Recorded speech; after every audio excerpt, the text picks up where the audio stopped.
श्रीमती प्रियंका गांधी जी, उनके साथ हमारे हरियाणा प्रदेश के पूर्व मुख्यमंत्री एवं नेता प्रतिपक्ष चौधरी भूपेंद्र सिंह हुड्डा जी, हमारी पार्टी के प्रदेश के अध्यक्ष, बहुत ही संघर्षशील साथी आदरणीय चौधरी उदयभान जी, हमारी पार्टी के बहुत ही संघर्षशील और राज्यसभा सांसद हमारे युवा नेता श्री भूपेंद्र हुड्डा जी, हमारे पानीपत करनाल से प्रत्याशी दीपांशु हुड्डा जी आज पानीपत की इस ऐतिहासिक भूमि पर पहुंचे हैं। मैं पूरे पानीपत और करनाल जिले की तरफ से उनका यहाँ पहुंचने पर हार्दिक स्वागत करता हूँ, हार्दिक अभिनंदन करता हूँ पूरे पानीपत की इस ऐतिहासिक धरती पर। और मैं अनुरोध करूंगा हमारे जो प्रत्याशी हैं सरदार त्रिलोचन सिंह जी, वो आए और आए हुए नेताओं का स्वागत करें जो करनाल विधानसभा क्षेत्र से हमारे प्रत्याशी हैं सरदार त्रिलोचन सिंह।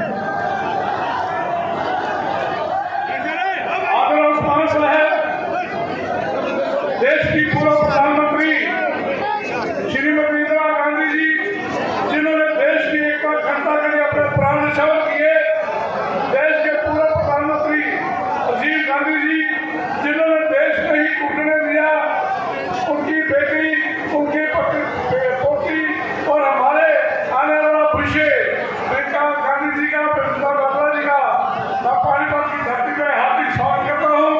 उनके साथ 36 बार नवरात्रि के गद्दार बादशाह भूपेंद्र सिंह हुड्डा जी, हरियाणा प्रदेश जनता पार्टी भाई भूपेंद्र हुड्डा जी का हार्दिक धन्यवाद करता हूँ।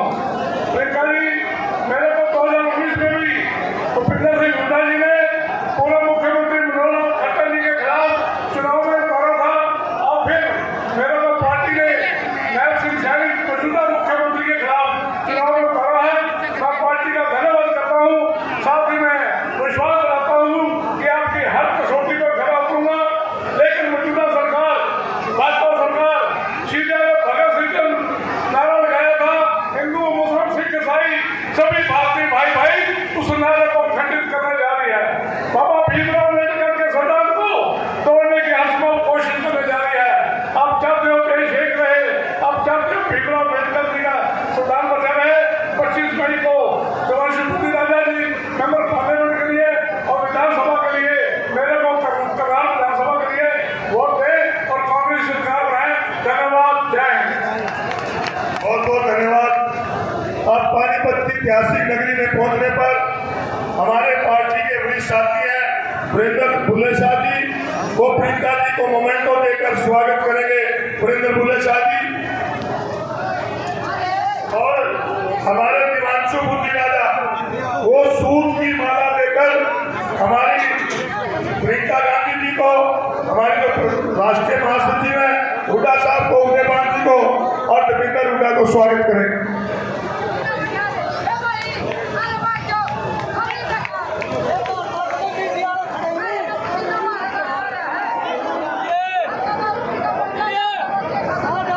दीपांशु जी हमारे नेताओं का स्वागत कर रहे हैं।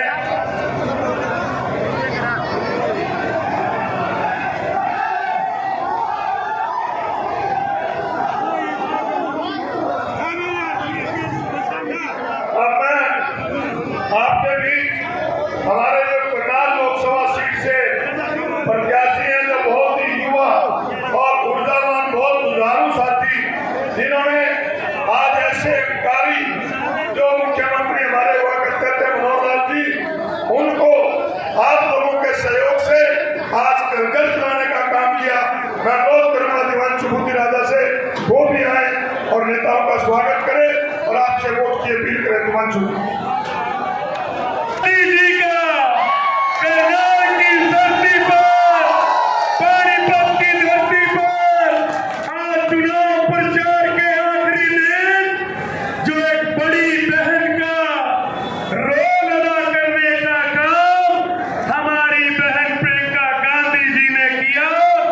मैं दिल की गहराइयों से आपका छोटा भाई, आपका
प्रत्याशी का ऐलान हुआ तो खट्टर साहब, दीदी खट्टर साहब कह रहे थे कि मैं तो सिर्फ कागज भर के आऊंगा, लोग मेरा चुनाव लड़ेंगे।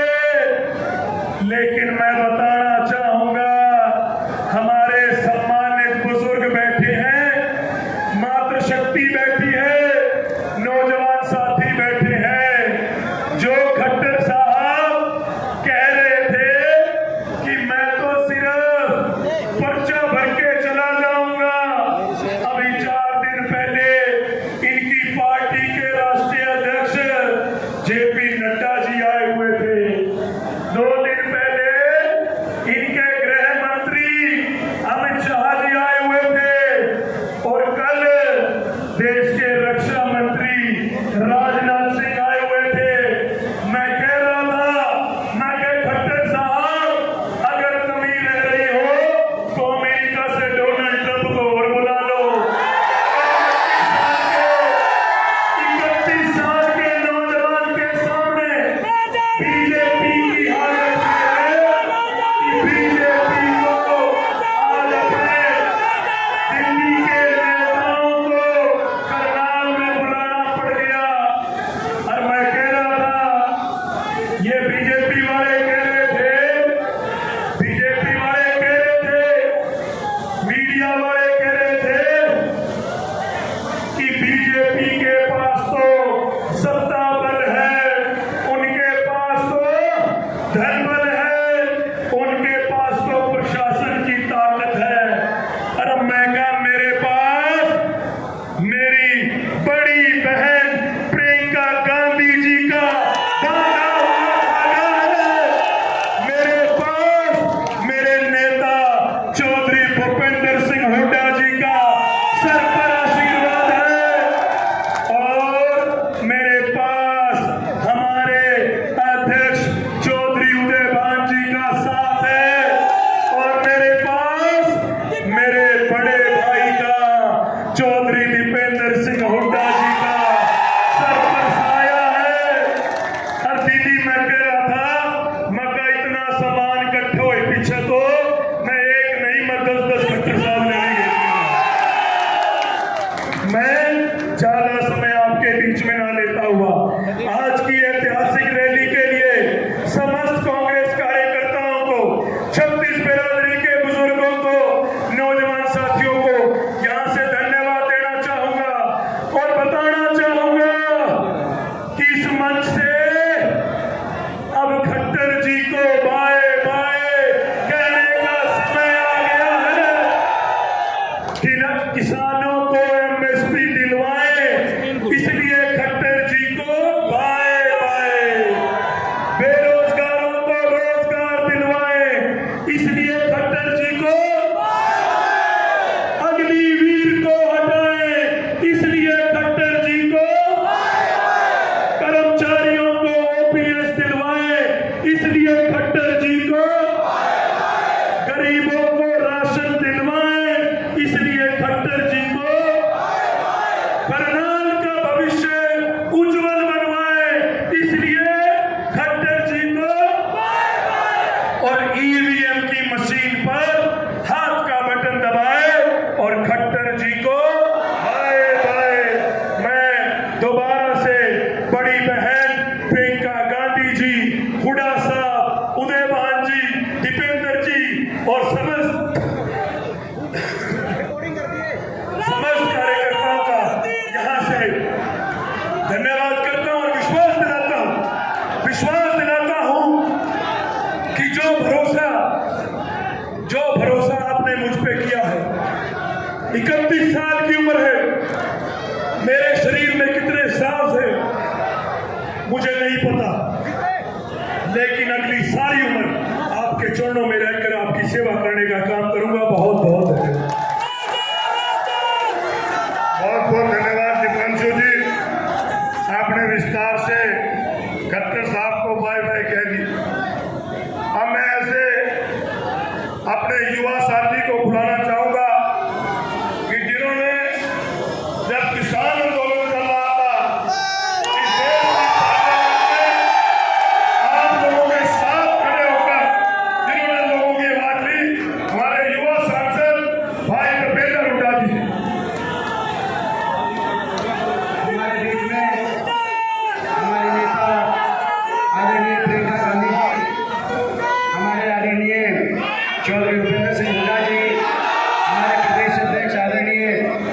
सूर्यभान जी, हमारे प्रत्याशी भाई दिव्यांशु बुद्धिराजा जी, सम्मानित मंच, उपस्थित पिता तुल्य बुजुर्ग नौजवान साथी, माताएं बहनें, राम राम जी।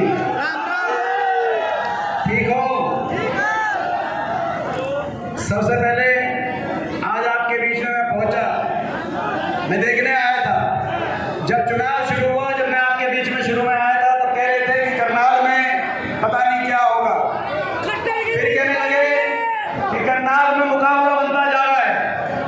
फिर कहने लगे कि करनाल में जीत सकते हैं।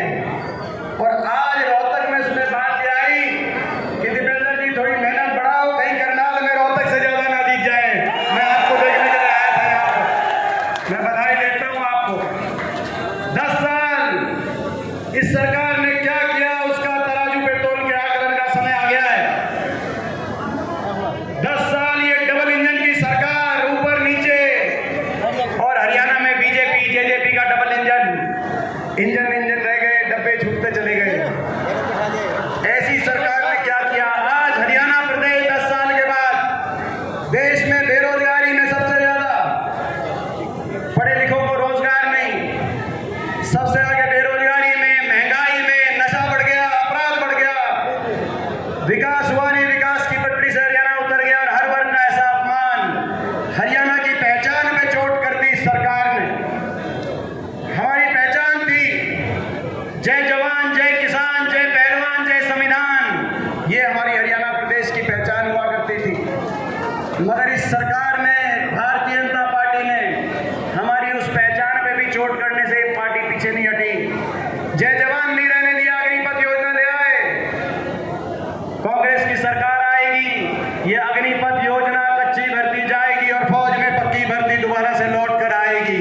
हम ये कहना चाहते हैं। जय किसान हुआ करता था, 750 किसानों को अपनी जान की कुर्बानी देनी पड़ी। एक ऐसी सरकार साबित हुई, देश के इतिहास में काले अक्षरों में लिखा जाएगा कि ऐसी भी सरकार थी। और मैं धन्यवाद करना चाहता हूं आज विशेष तौर पे, प्रियंका जी का धन्यवाद मैं करना चाहता हूं।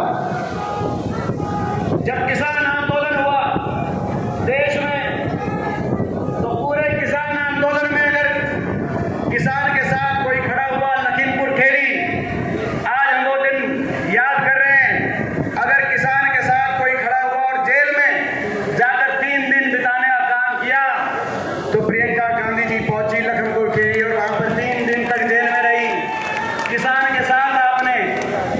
और मुझे तो वो भी आपका रूप याद है, मुझे तो वो भी आपका रूप याद है, जब मैं आपके साथ गया लखीमपुर खेड़ी में और उत्तर प्रदेश की पुलिस ने मुझ पे हाथ उठाने की कोशिश करी, तो एक बड़ी बहन के रूप में और एक शेरनी के रूप में मेरी रक्षा करने के लिए आपने जो कदम बढ़ाया, आज मुझे वो दिन याद आ रहा है। ये हरियाणा और देश का किसान और मजदूर वो दिन नहीं भूल सकता जब किसान पे आक्रमण हुआ, तब आप खड़े हुए। जब हमारी बेटियों को दिल्ली की सड़कों पे घसीटने का काम इस सरकार ने किया, जो बेटियां न्याय मांग रही थी, उनका क्या कसूर था? ये हरियाणा है। इसी हरियाणा में कुरुक्षेत्र में महाभारत हुआ, हमारी माँ बेटी की इज्जत के लिए महाभारत जैसा युद्ध हुआ, ये वो हरियाणा है। हमारी बेटियों ने जब न्याय मांगा, तो दिल्ली की सड़कों पे उनको घसीटने का काम इस सरकार ने किया। इतना अहंकार, मगर वहां भी अगर कोई खड़ा हुआ उन बेटियों के साथ, तो हमारी बहन प्रियंका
अगर कोरोना के टीका में कमी नहीं थी तो बीजेपी ने 450 करोड़ का चंदा लिया क्यों?